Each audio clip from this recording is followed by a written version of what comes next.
What if you played Nomad but never set them up for flanks? What if you played Ace but never opened the main wall? What if you played Flores but didn't destroy the defender utility? At first this all sounds absolutely horrible, trust me, I know. But what if I told you there were other ways to play these operators that made all of this terribleness actually a really good idea? We've all played with people who think there's only one way to attack or defend and gatekeep our operator picks and tell us how to play. Today we're defying those people because these quote-unquote terrible strategies will not only take the enemies by surprise, but your teammates too when they actually work. But before all is revealed, let me talk about today's sponsor. Today's video is sponsored by HelloFresh, and right now you can use code Poxonlox20 to get up to 20 free meals. HelloFresh makes meal times made simple, and you can choose from a variety of different meals and options to suit your preferences. The simplicity of it is one of my favorite parts about it, and it saves me so much time on groceries and meal prep. You literally just go to the HelloFresh website, browse through the variety of recipe options for that week, and then pick the meals you want and schedule the delivery at your convenience. There are so many delicious recipes to choose from, including calorie smart, carb smart, or just those family friendly meals. I'm very excited to try the roasted shawarma spice chicken bulgur coming in my box this week because that just sounds delicious, but it's also something that I never had before. It's also really nice knowing that the ingredients are as fresh as possible and high quality. So I really do recommend you go check out HelloFresh. I genuinely really love what they're doing, and you can use my code POXONLOX20 for 20 free meals. Okay, so picture that I'm your average random teammate and I told you I was gonna run Thermite shotgun. Would you be instantly pissed? Be honest, it's fine. Thermite 5.56 AR is an amazing gun, and running the shotgun over it is typically frowned upon, so I don't blame you. Plus, it's not a great shotgun to begin with. However, if we come in with a plan and use it for a specific purpose, we can actually transform it into the best option to bring. Our game plan here was simple. Open up the armory door, ash the small office wall, and as the Thermite goes off, flashbang into the small office and run in. Simple plan, but effective.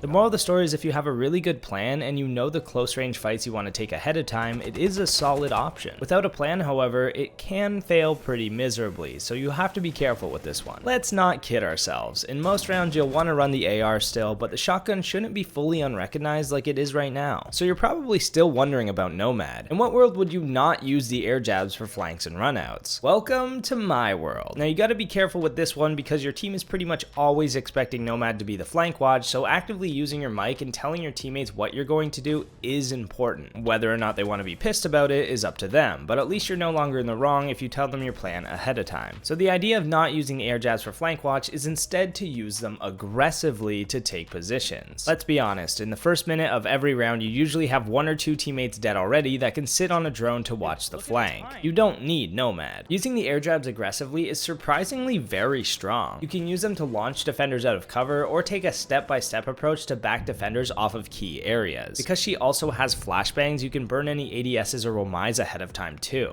And remember, you can always combine these two ideas together. Don't fully ignore the flank, but instead use only one or two on the flank and save the extra air jabs for this aggressive tactic. It will definitely take the enemy by surprise, and the more versatile and adaptable you can be, the better you'll be. To add to this versatility even more, you can run Nomad breach charges to be a fully self-sustained vertical player. Use the air jabs for the flank, and then breach charge the floors out above the site. This is a great option instead of using sledge, buck, or fuse, especially when you're solo queuing. Okay, so what are our thoughts on Ace avoiding main walls completely? I think Ace is an amazing operator, but lives in this massive shadow as a Thermite replacement with the AK-12. This disgusts me. Now I'm making a stand by saying you should not open main walls with Ace. Any wall that you can safely use Thermite or Maverick for, you shouldn't open with Ace. Ace has a divine specialty in opening walls at range with maximum speed and efficiency, and that's what he should be primarily used for. Now this is obviously frowned upon because all people seem to care about is opening the main walls. Just tell your team ahead of time you're not going to do that, and they should pick someone else for it. Range breach is extremely powerful, and it opens unique lines of sight that can push defenders into very tough to defend areas. Unless the main wall is somewhat dangerous to open, you should be picking Thermite instead of Ace to do it. It provides a much greater advantage to the attackers to have the larger breaches, and Thermite's secondary utility is much better for getting in and planting the diffuser. If you're specifically picking Ace for main breaches, just make sure that there's another layer to it, and if not, pick Thermite. For example, on CCTV of Clubhouse, Thermite is the best option, but if you want to pick Ace, what is the second layer? Well, the second layer is to open the rafters wall. The defender here is then left with no cover cover and should be an easy kill. You are trading it off for that smaller breach, but once you have garage control, the rest of the round just falls into your lap. So while not getting the wall is a terrible strategy, if you can get your team on board, it's made up for by an even better one. Get your Pox charm now by subscribing to my Twitch channel, link in description. Now if you think pretending to be an Alibi prisma is a good strategy, you'd just be wrong. Unless you're doing it the super secret, super awesome way, like me. Typically pretending to be a prisma is extremely risky, with most players not droning and just shooting the prismas anyway, thinking it's a person. If you're pretending to be one, this could be how you die. To make this bad strategy good, you need to have the right timing and the right positioning of the prismas. What you need to do is set them up in high traffic areas with something to obstruct the angle onto the base, whether it's a desk, snowmobile, or your fat mom lying on the ground in front of it. Really, any of the three are exceptional options. This stops the attackers from being able to shoot and destroy them, while the high traffic makes it more likely that they'll actually come here for you to pull it off. So when the attackers actually shoot the prisma and naturally back away to avoid being swung and pre-fired, that's your opportunity to replace the prisma with yourself. Because they've already shot it, they recognize that it's a clone, and when they see it again, they'll assume that it still is. Don't wait too long though to grab the kill, because they might notice it looks a little different because of your attachments, gun camo, or just the difference in contrast between the actual prisma and you. To fully maximize your impact with Alibi, don't waste all three on this. Use the other two for information on window hop-ins or other areas, and stay near the third for this little trick. Oh, and make sure you aren't running skins on Alibi, because your prismas will still look like the default skin, so it's kind of obvious that you're not one of them. Next up, we have to talk about Fuse. The best way to play Fuse would be to clear out the roamers above the site, and then Fuse and breach the floor to clear out the remaining defenders on the bomb site. That, or you use your Fuse charges to clear utility from different windows or walls, all while having the best gun in the game, the AK-12. No, wait. Fuse shield? Hello? Is that Fuse shield?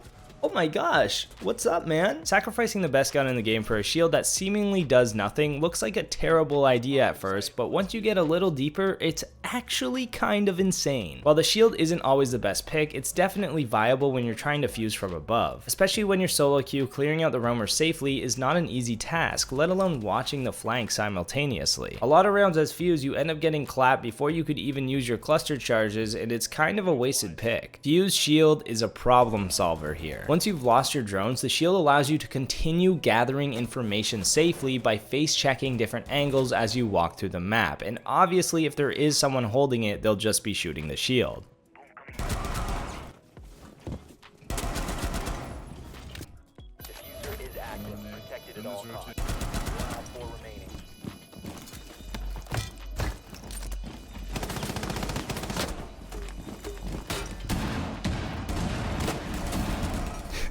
Even while you're using the cluster charges, it keeps you safe by transferring to your back. Let's just hope whatever roamer you run into doesn't have impact grenades. Who needs grenades when you have Rotero drones though? Flores is a utility destroying beast, and when Mute isn't on the board, he can clear so much defender util using his explosive drones. So why would you not want to do that? Well, there's actually one more use for Flores that takes him from a heavy support team player to a tricky solo killing machine, and that's the Flores drone bait. You can drive Flores drones in the direction you want them to roll in, and then get off of them by pressing your camera button again. Once you're off it, it will continue to roll in a straight line, allowing you to follow behind the drone while the defender thinks you're still controlling it. When the defender looks over to shoot your drone, you're right there to take them out. This is especially strong when you're in a 1v1 situation, as the defender expects to be safe running around or swapping positions as you're on the drone, but really you're not on the drone. You can of course combine this idea with the classic Flores playstyle, using your first couple drones to get rid of a bit of utility, and then using the other ones for big boy rat gameplay. Keeping this strategy on the back burner and pulling it out once in a while would be my recommendation, but you might want to hammer it out a few times first to get it down. And if you're in a lower rank, this next terrible strategy might work wonders for you, but if you're anything over gold, this one is something you should probably never do because it is actually terrible. This is a classic strategy in R6, so it had to make the cut in this video. It's hiding with Mira. As a Mira player, you want to put your windows down on site to have powerful protection onto different entrances around the bomb site, but running this strat means you're gonna need to keep one on hand. Holding out your Mira window and looking slightly down to the left will make it a flat surface that hides the majority of your character, but you're still a massive lump on the map that usually isn't there, so it's kind of obvious if the other team knows the map layout. Occasionally, however, especially in the lower ranks, the Mira does throw people off. It doesn't look like a typical enemy, so they'll just scan past you without piquing their interest whatsoever, allowing you to tuck it away again and shoot them in the back of the head. If you are going to do this, definitely put your first Mira down on site to help your team. Other than that, look for a good corner that's poorly lit and good luck. And good luck comes easy to Habana as a top tier attacker with a lot going for her. I'm sad to say that the average R6 player simply uses Habana as a primary hard breach for opening rotate holes and hatches using her pellets. If you use Habana for another purpose though, you might be one of the special ones. Habana has a very unique specialty from all the other hard breachers, and while my teammates might think it's terrible, I think it's great. Habana has speed. She's a 3-speed attacker that can get into good positions fast and use her pellets to make advantageous lines of sight in the process. Using Habana as more of an entry operator and pressuring attackers with various lines of sight on the reinforcements takes her to a whole new level. Habana is hands down the best operator for opening hatches though, so if you're pushing a basement site with a lot of them, you should probably still open those first. However, because she has so much speed along with flashbangs, she can use the two together to obliterate enemies.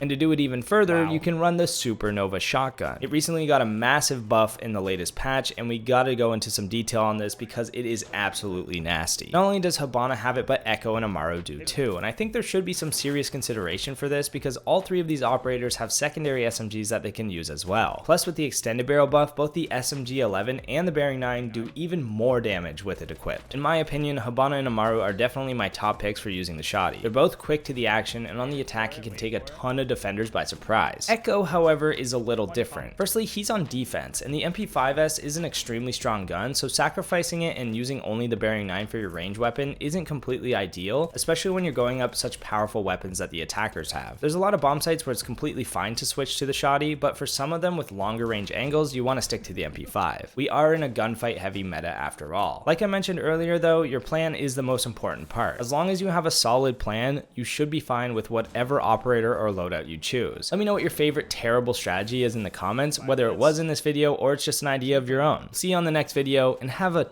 terrible day.